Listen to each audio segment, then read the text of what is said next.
से दबाता हो के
बाबा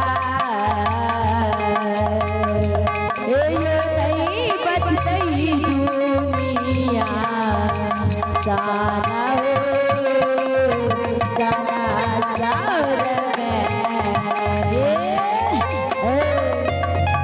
जब धर्मराज भगवान बेमुख भा गेले तो दुनिया में कौन देवी देवता सहारा देते। धर्मराज भगवान 789 भक्ता पनियार के ऊपर में बेमुख भा गेले। अमल में मुगल राजा कहल के ये रे पांचों पैदल सिपाही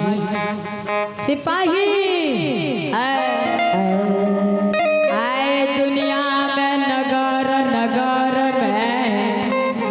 ठेक ठेक के गुजर बसर भक्ता पनियार केल को। मुगल राजा पांचों पैदल सिपाही से जवाब करे छे। ए हो पांचों पैदल सिपाही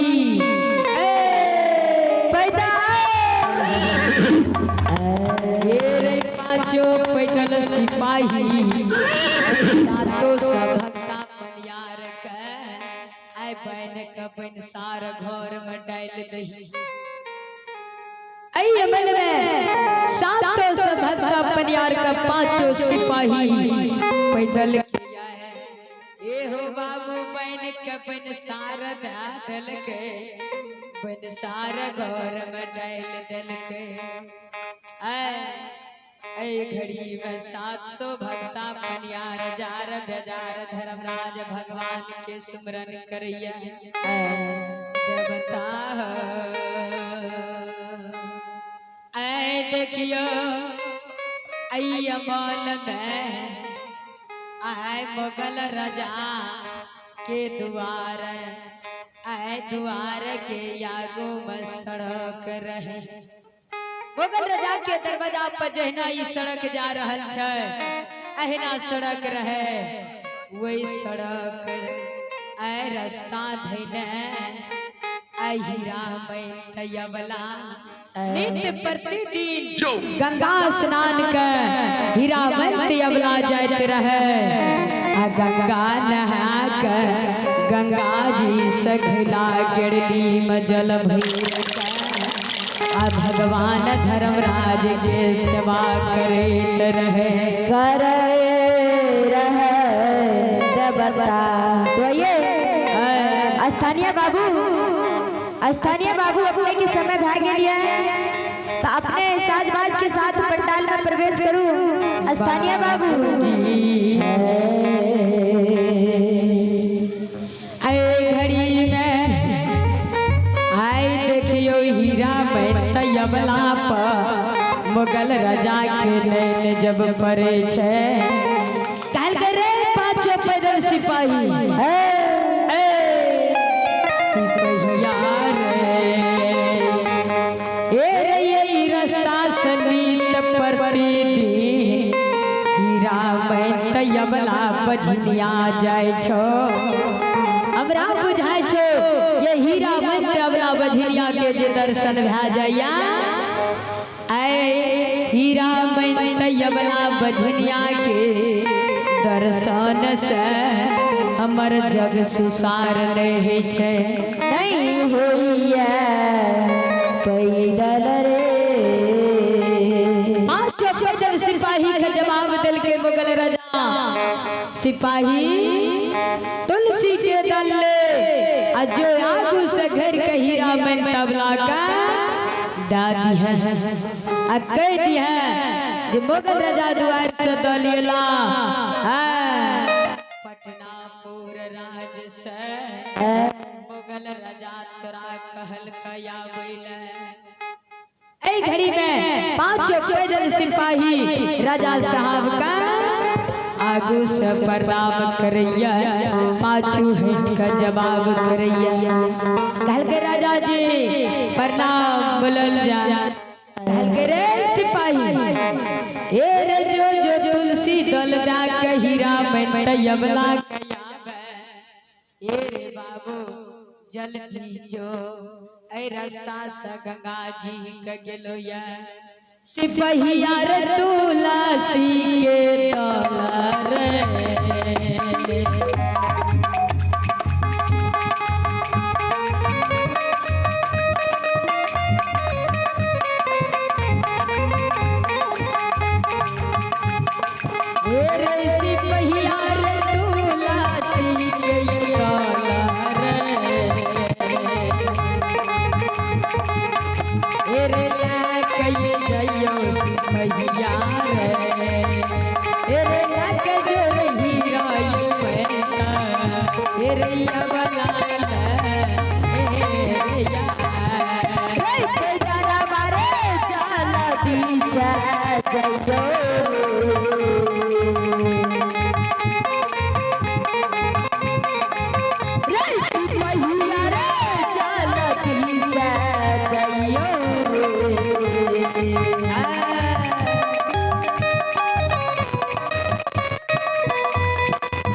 लगा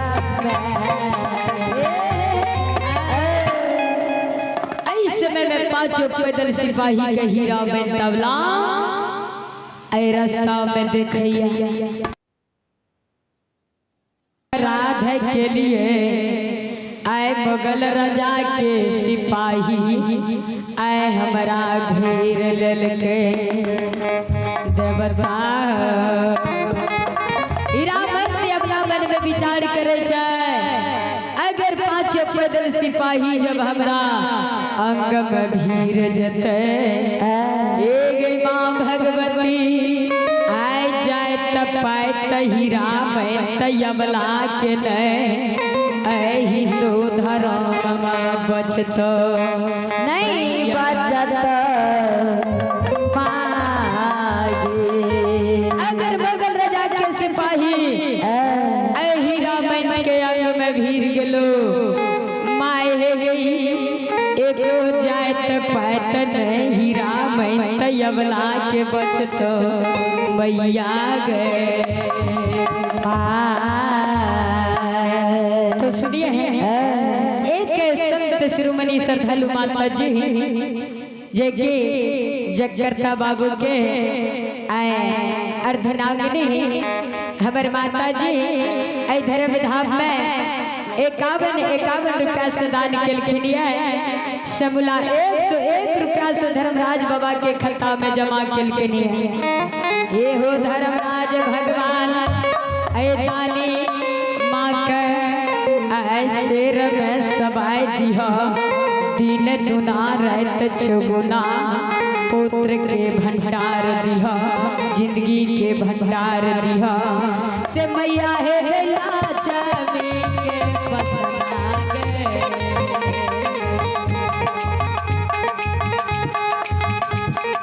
गए भगवती के लाचामी के पसंद एक बाबा की सकरमा के एक बकरिया बैला छवि के एक है गाड़ी माता के एक जटाक के जगह राम गए लक्ष्मी के गए पासाना गई माया गए लक्ष्मी के गए पासाना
कैया गए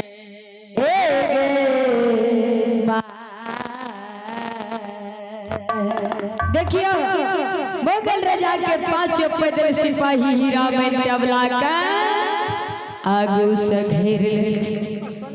कहल के हे हीरा में तबला आइए आप स्थानीय बाबू अपने के समय भाग गया बाबूजी आपने साज बाज के साथ मंडप में प्रवेश करूं स्थानीय बाबू अपने के कहल जाइए कहल के हे हीरा में तबला ठहरा किया तू आए थर थर कांपै छ नहीं तोरा मारे ले लिया नहीं तोरा दुर्भाग दे ले लिया हीरा में एक मान तुलसी के दल के कारण तोरा दरबार मार के लिया आय तुलसी दल का स्वीकार कर ऐ घड़ी में हीरा में तैयबला कहल के ये हो 5 पैदल सिपाही कौन दल छिया किया हमरा दल या रास्ता पेड़ा में दै छ कल के हीरा में मुगल राजा के द्वारा तुलसी दल एला पटनापुर से तोरा मुगल राजा कहल का आए द्वार में आवे कल के सुना मुगल राजा हमरा कहल के दरबार में आवेला कल के हाँ इस समय में हीरा में तैयबला आए बझनिया जवाब दै छे कल के हो 5 पैदल सिपाही नहीं मुगल राजा के राज में बसल छियै सिपाही हो अन्ने मुगल राजा के ऋण कर्जा खेने छियै अन्ने मुगल राजा के हुकुमदारी दौर छियै अगर मुगल राजा का काम है तो जा कह दिह जे तोरे कहल का हीरा में तैयबला आवेला देख लियो ये कते जिद के बात अबला 5 पैदल सिपाही का सुना रहे राजा साहब कहने रहे हे हो 5 पैदल सिपाही हीरा में तबला बड़ा ठली जब भी बात करता तो ये ठिले भाषा बोलता ये हो सुन के हमारा सरवन दोनों कान में हीरा में तैयबला के बानी सुना दिया हीरा में तैयबला लसा 5 पैदल सिपाही राजा मुगल लाग रहले सिपाहिया रे चालियो मैं चलियो रे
पांचों पैदल सिपाही राजा के लग में जब ये ले राजा साहब जवाब पूछैया कल के हो सिपाही बाजा की हीरा में तबला जवाब दिल का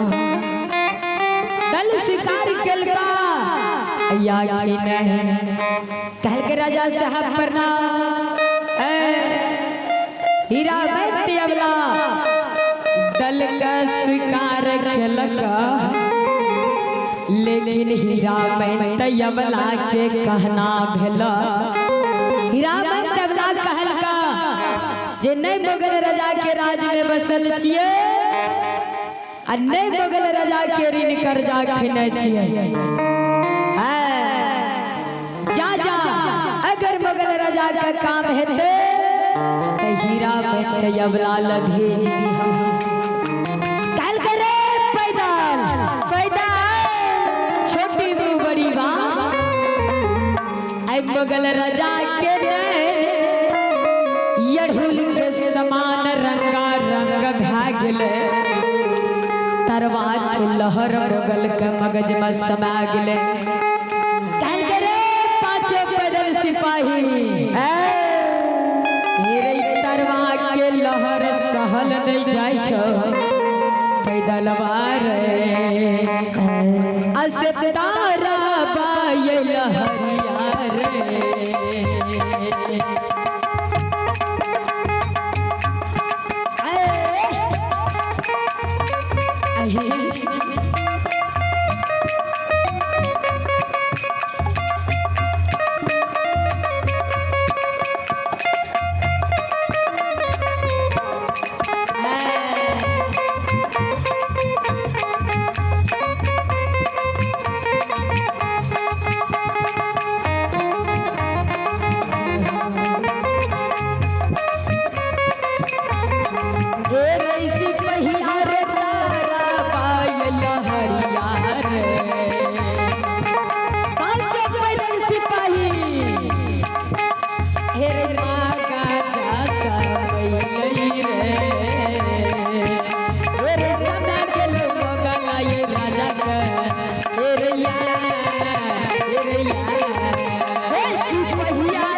राम करे जबना के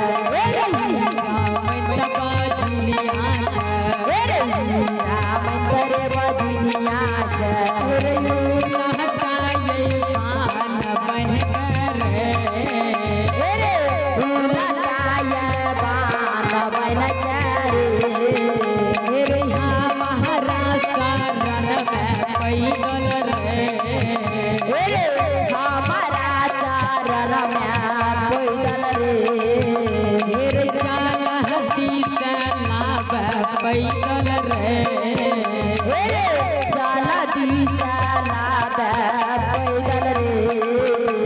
पैदल हे रैका चाचा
जो हीरा मैं तयबला कर आगू सघेर कर उल्टा बान बन दिया उल्टा बान बन का हीरा मैं तयबला कर अबरा द्वार बला कयाब पांचों पैदल सिपाही अगर नहीं है तो हेरे सिपाही अगर सही शांति से अबरा नहीं तो की काम करबा अस झोटा की